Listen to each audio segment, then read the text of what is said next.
le monde, j'espère que vous allez bien. De mon côté, ça va.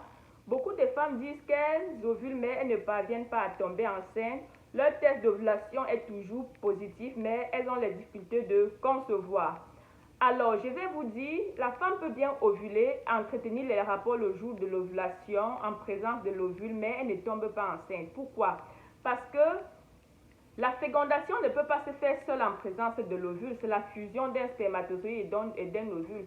S'il y a une anomalie au niveau des spermes, c'est difficile que la fécondation réussisse. Voilà. Un homme ayant une anomalie spermatique aura la difficulté d'enceinte une femme. Si les spermes sont de mauvaise qualité, c'est-à-dire l'homme souffre de la tératospermie, il aura la difficulté d'enceinte une femme. Si l'homme souffre de l'oligospermie, c'est-à-dire les spermes sont en quantité insuffisante, il aura la difficulté d'enceinte une femme. Il y a même les spermes dépourvus de spermatozoïdes, c'est-à-dire pendant les rapports, les spermes que l'homme émet là ne contiennent pas de spermatozoïdes. C'est ça qu'on appelle azospermie. Il y a aussi la mauvaise mobilité des spermes, c'est-à-dire, c'est ce qu'on appelle asténospermie. Pendant les rapports, les spermes que l'homme émet ont du mal, montent difficilement, lentement vers la cavité de l'utérus. Voilà. Raison pour laquelle je dis toujours, quand il y a difficulté de concevoir dans un couple, les deux partenaires doivent se rendre à l'hôpital parce que le problème d'infertilité dans un couple ne concerne pas seulement la femme. Il y a aussi un deuxième cas. Maintenant, il y a un deuxième cas. Le jour de l'ovulation peut bien avoir fécondation, mais le problème se pose au niveau de l'implantation. L'implantation échoue.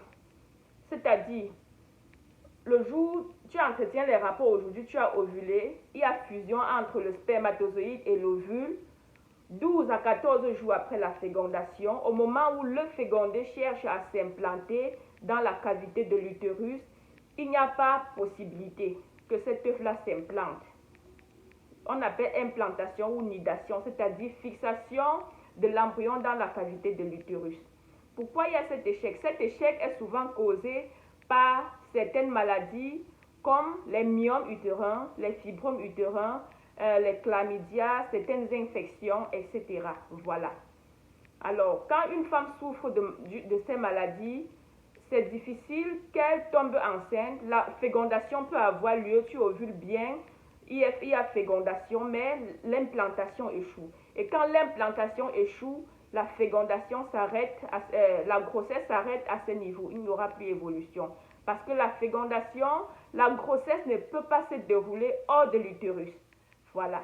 Pour toutes ces personnes qui souffrent de ces maladies, myome, fibrome, dystrophie ovarienne, kyste, trompe bouchée, ovarie, je vous conseille fortement les perles de Choyumi Detox faites à base de plantes naturelles. Voilà, c'est de ça qu'il s'agit.